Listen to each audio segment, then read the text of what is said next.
Recently, the company called Established Titles was called out for being a scam. And this was no surprise to me because everything it seemed to do and offer was not really clicking to most people to be a scam. Firstly, Established Titles had a lot of sponsorships. I remember seeing this sponsorship since 2020. So it's been running for 3 years now and nobody has been able to catch up until now. So we have to discuss about why it's such a big scam on YouTube and why a lot of people fell to this scam. And it actually affected many people, because many people didn't know that they were buying a souvenir or a token or a plot of land that actually probably never existed in the first place, to say so. Some of these points were raised by Scott Schaaf. Go and check out his channel. I think he really introduced valid points on why Established Titles is a scam.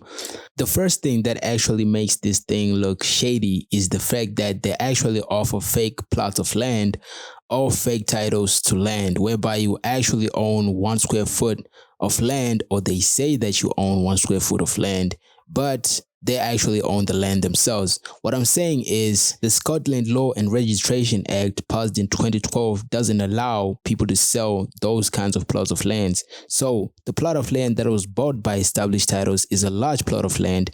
Therefore, they have to section that plot of land whereby they can actually dedicate it to a normal person or the person who buys the Established Titles. This is all due to the fact that the plot of land is too small for anyone to even recognize it as being owned by you. So basically, you just bought yourself what's called a souvenir plot, where you don't actually own the land, but Established Titles owns the land for you. So basically, you don't have any land in Scotland, making it a full-blown scam. Another issue is the issue of the Lord and Lady thing. What I think about the Lord and Lady thing is that this is not actually true. You can't call yourself a Lord or Lady unless you're deemed by the Scottish state.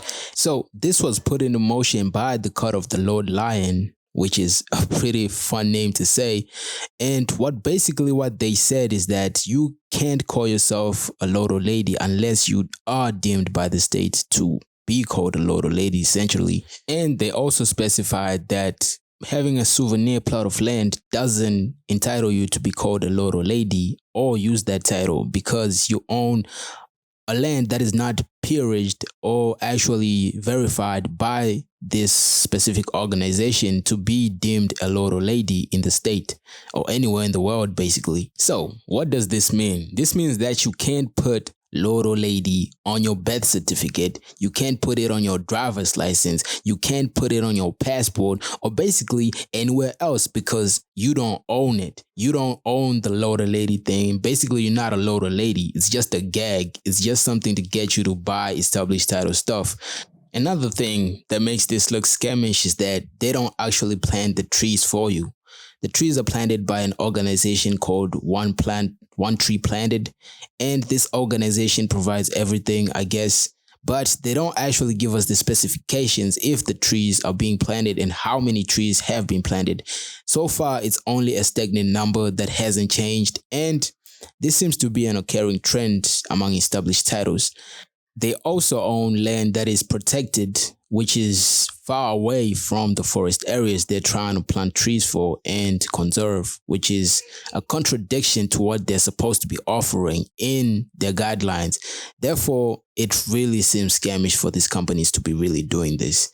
The owner of this company is a person who's not even from Scotland. The person is from Hong Kong. So how can they give you power to become a Lord or Lady if they're not even from Scotland? So that's one of the things that makes it seem scamish. In conclusion to this whole Established Titles thing, I think people need to start learning that the internet is not your friend, and you can easily get scammed online by companies such as this ones just trying to get a quick buck. And it's not surprising that even content creators like Graham Stephan, Andre Jake, some ordinary gamer, one of the influencers that actually got caught up in this thing. And it's not surprising because most people often just get sponsored by the sponsors, and most sponsors just pay their content creators a bigger buck for them and they won't even see anything wrong with it. And that's the whole point of this. Scams are gonna keep on evolving on YouTube, and I think that you need to learn something from this whole established titles things is that scams come in different shapes and sizes, and we're gonna see more scams in the future.